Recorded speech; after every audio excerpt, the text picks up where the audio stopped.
ஆண்டவரால் ஆசீர்வதிக்கப்பட்ட அருமையான தேவ ஜனங்களே, இன்று நாம் வாசிக்கக்கூடிய தலைப்பு என்னவென்றால் 10 மடங்கு சமர்த்தரானார்கள்.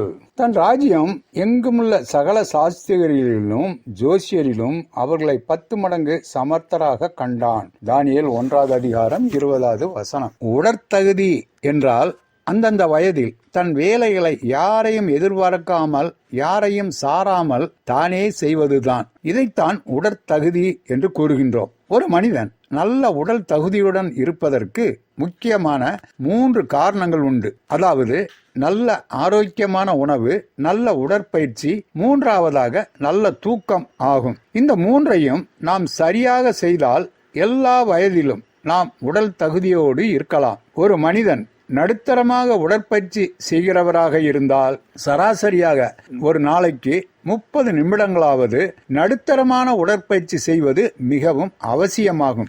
கனமான உடற்பயிற்சிகள் என்றால் 75 முதல் 150 நிமிடங்கள் செய்தால் போதுமானது. இன்னும் அதிக சக்தி பலன் கிடைக்க வேண்டுமென்றால் 150 நிமிடங்களுக்கு மேலாக செய்யும் பொழுது நாம் மனதில் நினைக்கும் உடல் எடை குறைப்பு மற்றும் பல நன்மைகள் கிடைக்கும்.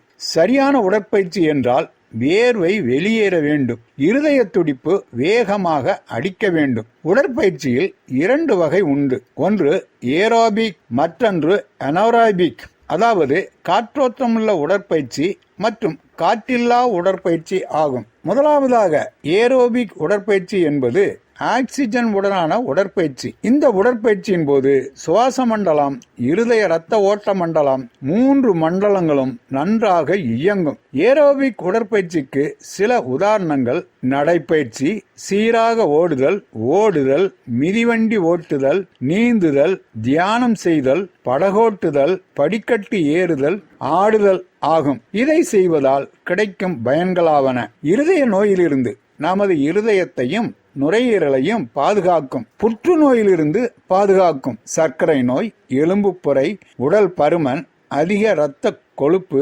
பக்கவாதம், வளர்சிதை மற்றும் நோய் குறி இவற்றிலிருந்து பாதுகாக்கும் மற்றும் ஆழ்ந்த தூக்கம் எதிர்ப்பு சக்தி அதிகரித்து நம்மை பாதுகாக்கும் தன்மை உடையது. 2வதாக காற்றில்லா உடற்பயிற்சி. இதில் நம் உடலில் உள்ள சர்க்கரையை உடைத்து அதன் மூலமாக நாம் சக்தியை உபயோகப்படுத்திக் கொள்வது ஆகும். இதற்கு ஒரு சில உதாரணங்களை பார்க்கலாம்: எடை தூக்குதல், குதித்தல், வேகமாக ஓடுதல், உடற்பயிற்சி கூடத்தில் செய்கிற உடற்பயிற்சிகள் இந்த வகையே. பொதுவாக ஆரோக்கியத்திற்கு ஏற்ற உடற்பயிற்சி ஏரோபிக் பயிற்சியே ஆகும். நாம் எல்லோரும் ஒரு நாளைக்கு 30 நிமிடங்களாவது உடற்பயிற்சி செய்து நாம் ஆரோக்கியத்தை காத்துக்கொள்வோம். சமாதானத்தின் தேவன் உங்களை முற்றிலும் பரிசுத்தமாக்குவாராக. பிதாவே, எங்கள் ஆவி ஆத்மா சரீரத்தோடு உம்மையும் துதிக்க உதவும் என்று நாம் ஜெபிக்கலாமா?